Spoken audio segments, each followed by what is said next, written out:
Today we're going to take a look at how to integrate quotes. And I find that this is one of the skills that students struggle with at first, but once they learn how to do it, I've seen students be able to do this really expertly. So it's definitely a skill you can learn. It is one of the B-level skills, so it is a good skill to make sure that you do learn well. But let's take a look at it together. I'm going to take us over to the Blackboard shell.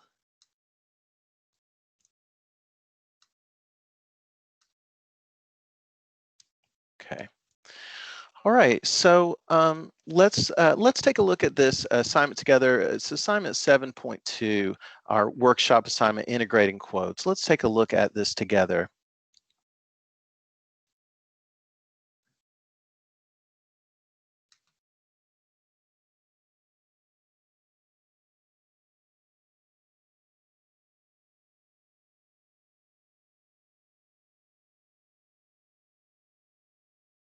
And the page is opening as we speak. It's opening slowly, very slowly. Okay. All right.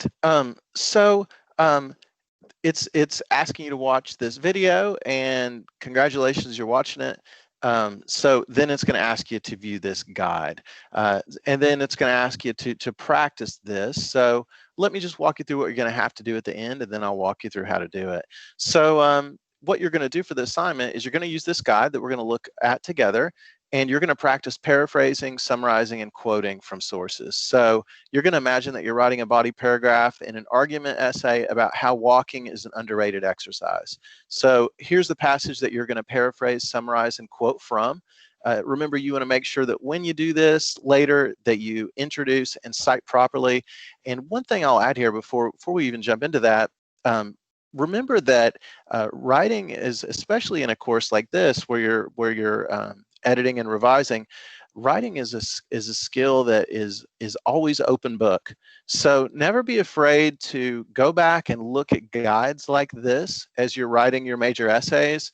There's absolutely nothing wrong with looking at resources, writing resources as you're writing. And that's how you get better as you look back on it. It's not like some math skills you just have to memorize. Writing is not that way. So I would encourage you to keep these resources in mind, and I've got them all collected for you in a folder at the top of the page, the writing resources folder.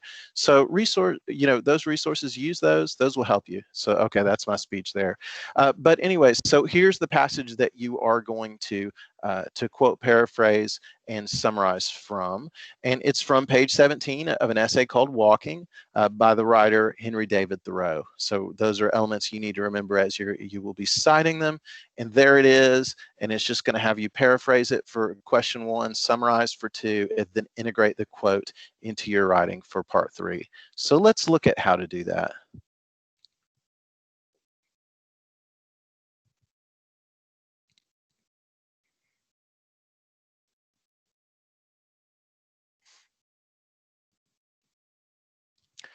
Okay, so let's take a look first at summarizing, paraphrasing, and quoting. They're obviously different, and you're going to use them for different purposes.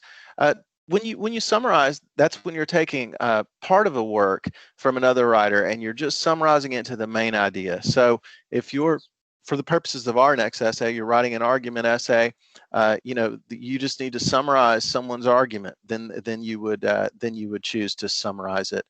So what you want to do, you want to condense it, make it so if it's a 2-page argument, you want to condense it to a couple sentences. You want to make it shorter, and you also want to put it in your words. Those are the keys for writing a summary. If you're choosing to retain keywords or phrases, you want to put them in quotation marks, which is okay. But that's essentially a summary. That's when you would use a summary and how you would go about it. You make a long argument, a main idea shorter, and you take it out of the writer's words and you put it in your own words. So that's a summary. Paraphrase, that's when you want to take a specific passage from another writer and you just want to put it in your own words. So the length of what you write is going to be about the same as what your source material is. And to avoid plagiarizing, which is only changing a few of the original words, you want to make sure that you're careful to introduce the author and possibly reference the title of the book with a signal phrase, so that, and then cite the page number. That way, you're making sure you're not going to be plagiarizing. So that's important. Just you're letting your reader know where your ideas are coming from, and if it's a credible source, it's only strengthening your argument. So you want to make sure you do that. Third option here, quoting. This is when you choose to use the actual words from your source and you put them into quotation marks and use them in your essay, right? So some things to remember here: you want to use square brackets whenever there's a detail that you change. Like, for example, maybe you're starting a new sentence and you don't want to have a capital letter begin it, so you would put that in brackets. You would put the lowercase letter, and that's letting the reader know that that's been changed. Anytime that you want to show that you're cutting out unnecessary words, you just use ellipses marks, so there's just your 3 periods there. And here's an example of how to do that. You could see 7 years ago, our fathers brought forth ... a new nation ... You can see that they're cutting material there. This is really important. You always, when you're integrating quotes, you want to make sure you introduce the author and possibly reference the book or article through a signal phrase. And you want to make sure you cite the page number through. We're going to use MLA, obviously. A good way to think about this: think of your essay as a conversation. So you are having a conversation with someone, and all of a sudden you're bringing in these other words, and these are someone else's words. And so imagine you're having a conversation with a friend, and all of a sudden you start using someone else's words without any introduction of saying where these ideas are coming from or who the person is that said them. Your friend would be pretty confused. So your reader's the same way. You need to make sure that when you do bring in other people's words, that you introduce them. And that's always polite to introduce, right? So that's important to remember there. And so here are some really good examples on how to integrate quotes into your paper. You want to use what's called signal phrases. So for example, if the idea that you're integrating into your paper is something that is contrasting the idea that you're talking about, you would use contrasts. If this is someone that agrees with an idea that you've just said, you would want to use the signal phrase agrees. If this is someone that is making an argument, you might want to say this person argues, right? Or if this person is analyzing something, you may want to use that. So you can kind of see there's a variety here of this. And by the way, this is a great resource to use while you're writing and even while you're editing. Maybe you want to go back and have a revision where you look specifically for your integrated quotations and make sure you've got them correct. So here's some examples. You'll notice 5 ways to introduce your quotations. You've got Wendellberry proposes. So you've got what they're doing here. They've got the author's name and they're using the signal phrase proposes. You'll notice that's in present tense. Okay, and then they've got a comma, and then they've got the quoted material here, and then you'll notice they've got no period at the end of the quotation mark, but they do have the page number in parentheses, and you'll notice they don't have PG period or anything like that. They just have the number, and that's exactly what you want to do, and then they've got a period. And they just explain it here in italics that here the statement is introduced by referencing the author, Wendellberry, who's a writer here from Kentucky, by the way. If you're not aware of him, you should look into him. He's great. And also they're using a verb in the present tense, proposes, which is one of our signal phrases, followed by a comma. Okay, so that's one way to do it. Another way to do it here, and let's look at how their explanation before we look at the example. So here they integrate a quote by referencing the work and author, and they use a present tense verb followed by that. And so, it can be, if it's helpful to your reader to introduce the name of the essay or the book that you're quoting from, give them that information. And you'll notice here, so Carl Honore in his book In Praise of Slowness stresses that, and then he goes right into the quote. Now, they use the word that. You'll notice there's no comma after this. So that's one choice you have. If they did not include the word that, then they would need to have a comma after the word stresses. Okay, so that's something to consider. Thirdly, so let's look at what they're up to here. Here they're using a complete sentence followed by a colon to introduce the quotation. Now this is important. In these two examples, the first two, the writer is using a phrase, not a complete sentence. So for example, Wendell Berry proposes. That's not a full sentence, right?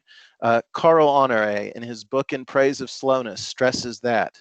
That's not a complete sentence, right? So you can kind of see with a phrase, you can either have a comma after the phrase, or you can have the word that and then have your quote. However, like this example here with Mike Rose, you've got a complete sentence. The writer has their own complete sentence followed by a colon, and then you've got the quotation. So let's take a look there. Mike Rose, who is a strong voice for first-generation college students, makes us think differently about errors in student writing, colon. So you can see that's a full sentence, and we need a different type of punctuation there. You'll also notice they're introducing the author's name there, and they are giving us the page number at the end as well. And one common error I see students make a lot, beginning writers in college, just some of the details like punctuation can get tricky with them. And also, where's the period go at the end? Well, it goes after the page number, right? What kind of punctuation do I use? Well, if it's your own full sentence introducing it, you use a colon. And if it's a phrase, you use a comma. And if it's a phrase with the word that added, then you don't add any punctuation, which kind of brings us to our next one. So let's take a look at this fourth example. Starts with rudeness, and so let's see what they're up to and then see how they do it. So here we have broken the quotation into and used the signal phrase in the middle. So okay, they've taken the quote, they've broken it into, and then they've got their signal phrase in the middle. So quote, rudeness, comma, end quote, relates the philosopher Eric Hoffer. Okay, so there's the quote. They're letting us know who said it. You can see they've chosen a present tense signal phrase there.